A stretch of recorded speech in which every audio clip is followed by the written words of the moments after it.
बिस्मिल्लाहिर्रहमानिर्रहीम, अस्सलाम वालेकुम। Welcome to my YouTube channel study with Afshan. Students, हम कर रहे थे टेंसेस। इससे पहले वीडियोस में present indefinite tense, present continuous tense and present perfect tense में अपलोड कर चुकी हूँ इनकी वीडियोस। आज की वीडियो में करेंगे प्रेजेंट परफेक्ट कंटिन्यूस टेंस। ठीक है, जो पहले हमने 3 टेंस किए थे, ठीक है, वो प्रेजेंट की कैटेगरी के थे। आपको बता दो टेंसेस की टाइप्स कितनी होती है, 3 types, present, past and perfect. Present की मजीद 4 कैटेगरीज हैं, इसी तरह पास्ट की भी 4 कैटेगरीज हैं और फ्यूचर की भी 4 कैटेगरीज हैं। तो प्रेजेंट जो टेंस है उसकी 3 कैटेगरीज से रिलेटेड वीडियोस मैं अपलोड कर चुकी हूँ। आज की वीडियो में इसकी 4 कैटेगरी से रिलेटेड वीडियो हम इसमें डिस्कस करेंगे, प्रेजेंट परफेक्ट कंटिन्यूस टेंस। ठीक है, तो अब इसकी पहचान क्या है, इसकी आइडेंटिफिकेशन क्या है। इसके उर्दू के फिक्रों के आखिर में रहा है, रही है, रहे हैं, ठीक है, वगैरह आता है।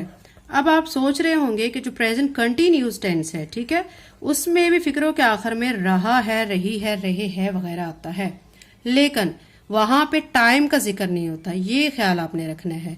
प्रेजेंट परफेक्ट कंटिन्यूस और प्रेजेंट कंटिन्यूस टेंस में डिफरेंस क्या है कि इसमें टाइम का जिक्र आता है और जो प्रेजेंट कंटिन्यूस है उसमें टाइम का जिक्र नहीं आता। तो ये इंपॉर्टेंट पॉइंट है, इसको आप लिख लें। टाइम, ठीक है, का जिक्र, ठीक है, ये इंपॉर्टेंट है, इस आप पॉइंट को याद रख लें। ठीक है, प्रेजेंट परफेक्ट कंटिन्यूस और प्रेजेंट कंटिन्यूस में डिफरेंस जो है वो क्रिएट कौन करता है, टाइम करता है। ये चीज हो गई, इसकी आइडेंटिफिकेशन थी। उसके बाद हेल्पिंग वर्ब हम लिखेंगे। हेल्पिंग वर्ब आप पढ़ चुके हैं कि जो प्रेजेंट परफेक्ट टेंस था उसमें मैंने आपको हेल्पिंग वर्ब हैव और हैज लिखवाए थे। ठीक है, अब प्रेजेंट परफेक्ट कंटिन्यूस टेंस में हम हैव और हैज के साथ बीन लगा देंगे। तो यहां पे लिखेंगे हैव बीन, ठीक है, हैज बीन, ठीक है, प्लस फर्स्ट फॉर्म यूज होगी उसके साथ ING. First form plus ING. ठीक है, अब अगर आपने क्वेश्चन आपका इस तरह का आ रहा है कि जिसमें आपको कहा जा रहा है कि इस फिक्रे को आप नेगेटिव बनाएं। ठीक है, नेगेटिव बनाने की सूरत में आपने क्या करना है, आपको जो हैज बीन और हैव बीन दिया गया है, ठीक है, हेल्पिंग वर्ब, इन दोनों के दरमियान में नॉट लगा देना है। ठीक है, यानी have not been, has not been. ठीक है, तो अब आप पहले ये देख लें कि किसके साथ हैव बीन लगेगा और किसके साथ हैज बीन लगेगा। तो यहां पे मैं मेंशन कर देती हूं, ही, शी, इट, इनके साथ क्या लगेगा, हैज बीन, और आई, वी, दे, यू, इनके साथ क्या लगेगा, हैव बीन। ठीक है, हैव बीन।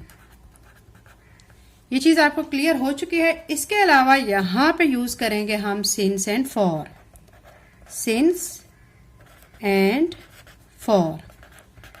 अब सिंस और फॉर किसके साथ सिंस लगेगा, किसके साथ फॉर लगेगा, उसमें चीज बच्चों आप याद रख लें कि ये जो हमारा टेंस है, मैंने आपको बताया है कि प्रेजेंट परफेक्ट कंटिन्यूस में टाइम मस्ट है। ठीक है, अगर टाइम दोनों कंडीशन पे सिंस और फॉर में टाइम ही यूज होगा, लेकिन सिंस में जो है टाइम की जो स्टार्टिंग पॉइंट है वो आपको पता होगा। इसमें आप लिख लें स्टार्टिंग टाइम। ठीक है, और यहां पे आपको टाइम नहीं पता होगा, नो स्टार्टिंग टाइम, कि कब है टाइम स्टार्ट हुआ हुआ। ठीक है, टाइम तो होगा यहां पे भी, फॉर में भी और सिंस दोनों में टाइम का यूज होगा, लेकिन सिंस वाले में हमें टाइम का पता होगा कि टाइम कब से स्टार्ट हो रहा है, और फॉर वाले में हमें टाइम का पता नहीं होगा। मजीद आपका जो ये क्लैरिफिकेशन है वो आप सेंटेंसेस के साथ आपकी हो जाएगी। सबसे पहले मैं यहाँ पे आपको बना के दे रही हूँ एक सेंटेंस। वो 3 घंटे से पढ़ रहा है। ठीक है, इसको अब हम ट्रांसलेट करते हैं इंग्लिश में। इंग्लिश में कैसे करेंगे, अब देखें, ही हैज बीन रीडिंग। ठीक है, अब 3 घंटे टाइम दिया हुआ है, लेकिन ये कौन से 3 घंटे हैं, सुबह के 3 घंटे हैं या दोपहर 3 घंटे से पढ़ रहा है, कौन से घंटों से पढ़ रहा है, इसमें आपको कुछ पता नहीं है। ऐसी कंडीशन जिसमें आपको टाइमिंग का पता ना हो तो उस सूरत में आपने फॉर लगाना है, जो कि मैं आपको बता चुकी हूं। ठीक है, अब सिंस हम उसमें लगाते हैं जहां पे हमें टाइमिंग का पता हो। जैसे कि अगर यूं कह देते कि वो सुबह 7 बजे से पढ़ रहा है तो उसमें हम सिंस यूज करते हैं। लेकिन अभी 3 घंटे कहा गया है, हमें घंटों का नहीं पता है कि कौन से 3 घंटे से पढ़ रहा है, तो हम यहाँ पे फॉर का वर्ड यूज करेंगे। तो यहाँ लिखेंगे he has been reading for 3 hours. ठीक है, अब इसको अगर इंग्लिश को आप ये देखिए वो 3 घंटे से पढ़ रहा है, इसको आपने अगर नेगेटिव बनाना है तो कैसे करेंगे? आप लिखेंगे वो 3 घंटे से नहीं पढ़ रहा है। अब आप क्या करेंगे? इसमें आप ऐसा करेंगे, ही लिखने के बाद ये जो हेल्पिंग वर्ब हैज बीन है इसमें आप हैज के बाद नॉट लगाएंगे। ही has not been reading for 3 hours। ठीक है, अब आपका आ रहा है सवालिया क्वेश्चन। ठीक है, अब इसमें जैसे कि अब आ जाता है, क्या वो 3 घंटे से पढ़ रहा है? अब इसमें आप क्या करेंगे? देखिए हैज बीन है हमारा इधर हेल्पिंग वर्ब, तो हेल्पिंग वर्ब में हमने हैज को स्टार्ट में ले आना है, फिर सब्जेक्ट लिखना है और फिर बीन लगाना है। तो अब इसमें मैं ये हैज को स्टार्ट में लाऊंगी, हैज, फिर ही लिखूंगी, हैज ही, फिर बीन लिख दूंगी, has he been reading for 3 hours. ठीक है, साथ में क्वेश्चन मार्क लगा देंगे। तो ये बच्चों आपको अच्छी तरह से समझ आ गई होगी। इसके बाद इससे पहले कि मैं नेक्स्ट आपको सेंटेंसेस कराऊं, एक दफा मैं आपको ये सारे रिवाइज करवा देती हूँ। इसकी जो आइडेंटिफिकेशन है उसमें रहा है, रही है, रहे है वगैरह आता है। प्रेजेंट कंटिन्यूज में भी यही आता है, लेकिन यहाँ पे फर्क क्या है कि यहाँ पे टाइम का जिक्र होता है। ठीक है, टाइम मस्ट है इस सेंटेंस में। अब इसके बाद इसमें हेल्पिंग वर्ब जो है वो क्या यूज होंगे? प्रेजेंट परफेक्ट में हमने हैव यूज किया और हैज यूज किया है, लेकिन यहाँ पे प्रेजेंट परफेक्ट कंटिन्यूज में have been, has been use होंगे। ठीक है, फर्स्ट फॉर्म यूज होगी, साथ में आईएनजी होगा। ही, शी, इट के साथ हैज बीन लगाएंगे और आई, वी, दे, यू के साथ हैव बीन लगाएंगे। यहाँ पे 2 आप वर्ड ऐड करेंगे। कौन कौन से 2 वर्ड? Since and for. अब आपने सिंस किसके साथ लगाना है, फॉर किसके साथ लगाना है? सिंस आप उस टाइम के साथ लगाएंगे जिसकी आपको स्टार्टिंग का इल्म होगा। ठीक है, और फॉर जिसमें आपको टाइम के स्टार्ट होने का नहीं पता होगा उसके साथ आप लगाएंगे। वो 3 घंटे से पढ़ रहा है, तो इसमें देखें आप इसको कैसे ट्रांसलेट करेंगे into English. He has been reading for 3 hours, क्योंकि हमें नहीं पता कि कौन से 3 घंटे से पढ़ रहा है। वो 3 घंटे से नहीं पढ़ रहा है। इसको नेगेटिव बनाने के लिए he has not been reading for 3 hours. क्या वो 3 घंटे से पढ़ रहा है? अब इसको हमने कैसे करना है? हैज को स्टार्ट में लाएंगे, फिर सब्जेक्ट ही लिखेंगे और फिर बीन लिखेंगे।